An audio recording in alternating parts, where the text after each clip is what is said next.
So I've been meaning, first off, I've been meaning to do this.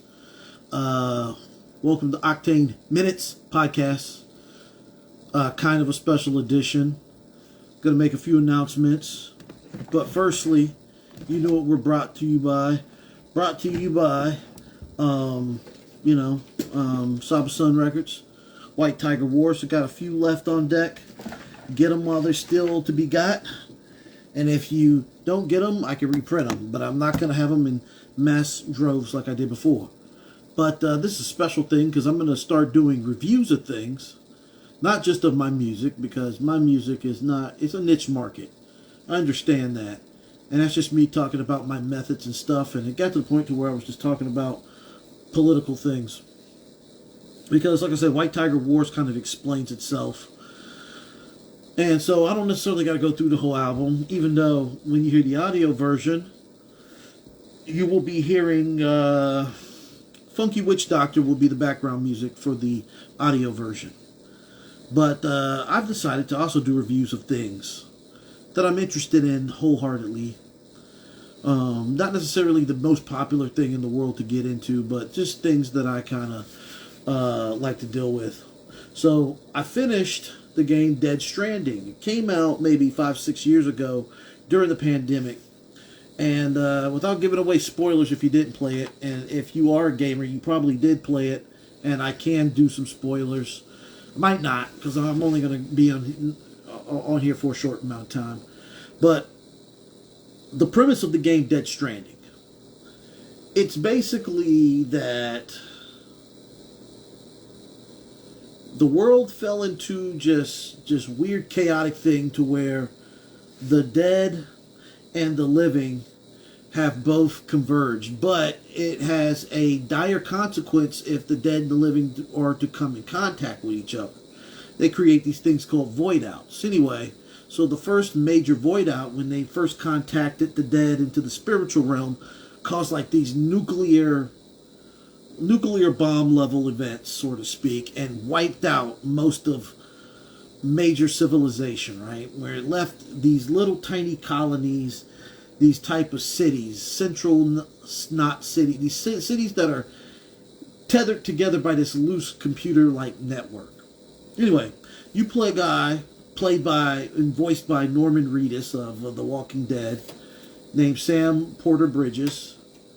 And your job basically is you're a blue-collar delivery worker.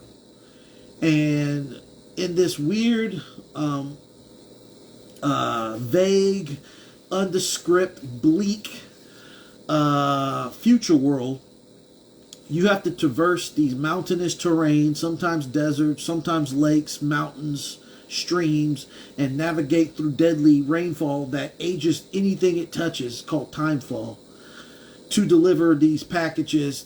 Sometimes they are vital things like medicine and tranquilizers, and sometimes they're things for leisure, right? This is a world where, this world in this game is that everybody is damn near asexual, because human contact could basically be deadly for you. Because if you have contact and build relationships with people and they die, their body goes into necrosis, and if they go into necrosis, they become a thing called a BT. And the BT is kind of like a ghost. They don't explain exactly what the initial of the BT is. They probably did, but I didn't catch it. So I'm going to say that they did not explain what actual BT means. But you become this ghost if your body goes into necrosis. And if it goes into necrosis, you automatically, that corpse goes into the spiritual realm, tethered to a much larger threat, right? Like if you're captured by these BTs, you get basically pulled into this primordial ooze that develops as a result of the ghost's presence. So if you get pulled in, you have to see what the real BT of its actual form looks like. And you have to either escape it or fight it off. All the while dodging rain and delivering these packages through treacherous terrain. The story was really, really good. Basically, they were trying to figure out how to further reconnect the last remaining cities that were barricaded in these city-states, and make life a little easier. Little easier. It's not a lot easier, but a little easier. And basically, you're a guy who does not like human contact. Sam Porter Bridges, Norman Reedus' his character, and it also features Mads Mikkelsen. I think he was a James Bond villain. It featured Conan O'Brien. He had a feature in it. Who else had a feature in it? Who else? But there were some celebrities in there, some models from Europe or whatever. I can't think off the top of the head who was up in that. Guillermo del Toro was in it. You know, he kind of works as like the president's assistant, and he kind of like was going through the files and giving you the other secret parts of the thing, right? More or less, it was a very interesting game. I loved the game. It was created by the great Hideo Kojima, famously known for creating or being the creator for Metal Gear. And it basically had shades of Metal Gear in it. It was just a different, it was his style of game, but it was just so different than Metal Gear, while having Metal Gear's flavor, which I like. And I love that last Metal Gear, even though it was said to be an unfinished game. And I still play that Metal Gear from time to time. I'll restart and just go through the story. But Dead Stranding, I also see that it is very in the very intimate future soon that part 2 is coming, and part 2, from the cutscenes that I've seen in the trailer, is beautiful graphic wise and looks crazy, like a crazy continuation of the story.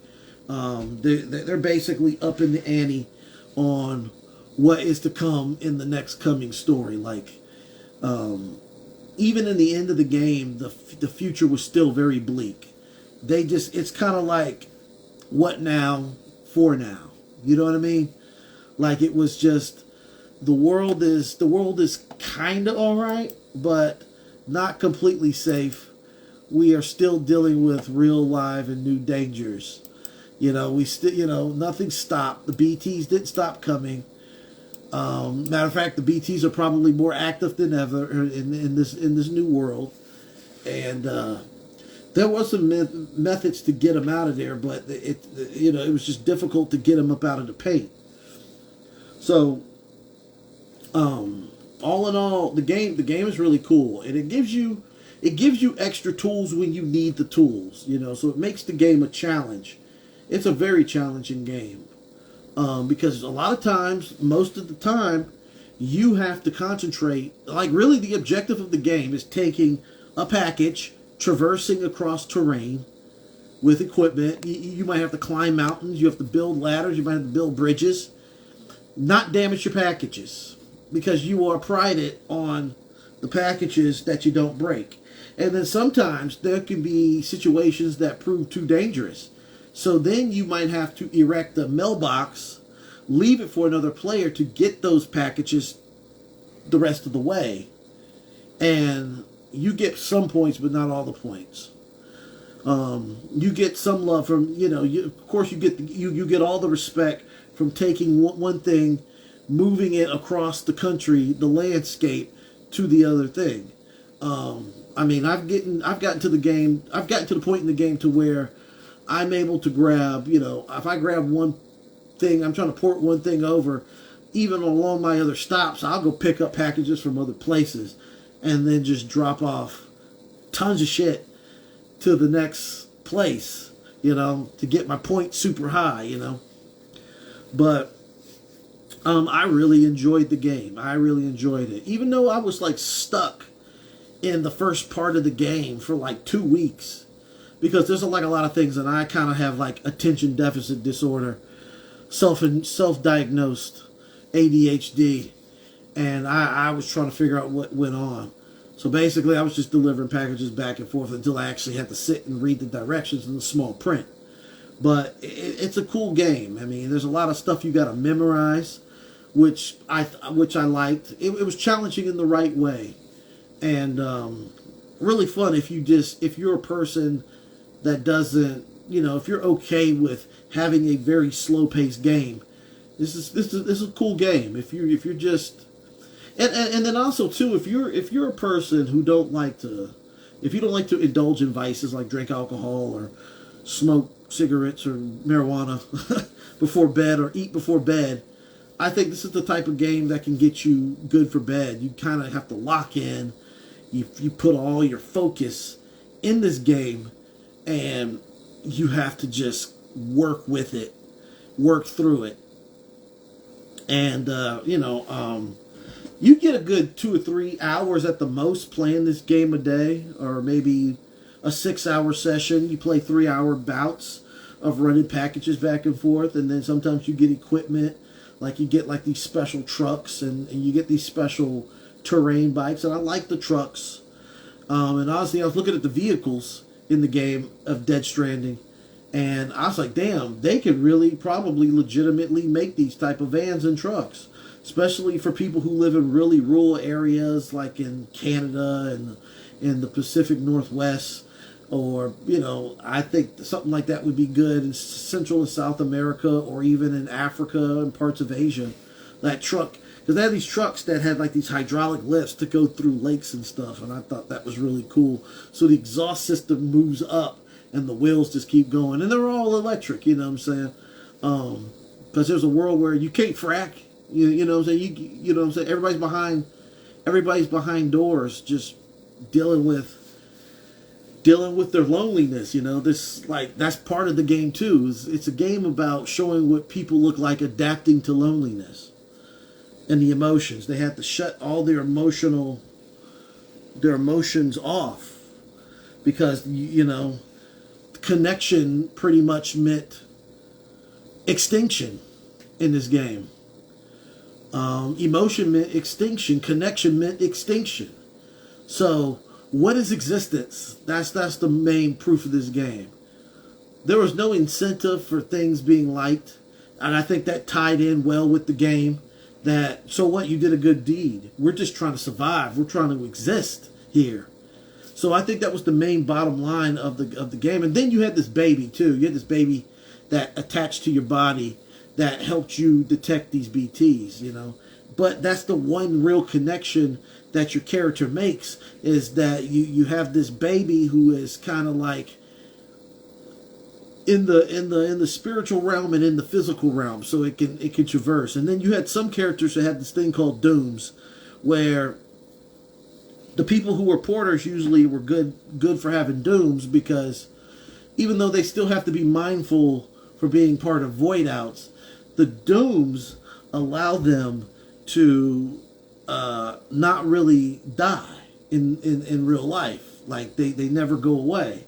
They just kind of can repatriate. So your body basically comes back. It shocks itself back to life every time you expire. Really cool storyline, like I said, without giving too much away. If you haven't played it, and if you did play it, you already know what's up. But yeah, I definitely, if I had to do a 5-star rating system, I'd give it a 4-star. Because like, I just wish there was just more stuff, but more stuff is coming.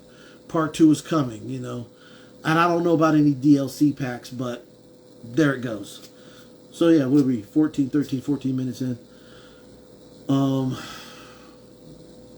So yeah, aside from Dead Stranding and Dead Stranding 2 that's coming, which I am very excited about, I will be doing more reviews like this. My other review, I'm currently reading a graphic novel called Bacchus, and I will cover, when I'm looking at Bacchus, I will be covering the graphic novel. So I'm a good way, I'm like a quarter in. I'm looking at the list right now, and I will be covering books 1 and 2 for Bacchus, because I've been reading it out aloud to myself. Very interesting stuff, and that has beautiful artwork. So I got to find a way to take that artwork and clip things in as I talk about it. Shout out to Eddie Campbell on that. But Hideo Kojima, shout out to you, brother. You made an excellent game, and I really wish you and Konami could solve y'all's issues, because as much as I love Dead Stranding, I really want another Metal Gear. I really want another open sandbox Metal Gear. I even like that one Metal Gear where you would be able to switch your weapons up and you can manipulate your rifles and all that. That shit was cool as hell to me, man. That shit was really cool. But yeah, man, shout out to my Cyber Sun family, Cyber Sun Media, Seven Sun. I'm not gonna name you individually because I don't have your names out. But I will post it on a list and put it out here so I can give you guys all shots. But that has been the review of Dead Stranding for Octane Minutes podcast. Stay tuned. Also, go on there. I'm also posting my singles because I figured out how to work those. So, yeah, man, we're just out here doing our thing. We're out here doing our thing, living our lives, enjoying everything. So, yeah, guys. This has been Octane Minutes Podcast, and I am Octane, your host, and I am signing off. And by the way, here is the song Funky Witch Doctor featuring Emerge, because like I said, I'm not going to explain the album. It explains itself. A harrowing tale of a gangster's rise to power and his eventual downfall and his escape to the Caribbean. So, self-explanatory. Watch the story, and like I said, White Tiger Wars is car tested approved because it's got that boom for your system. So yeah, Octane signing off, and I will see you guys next time. Later.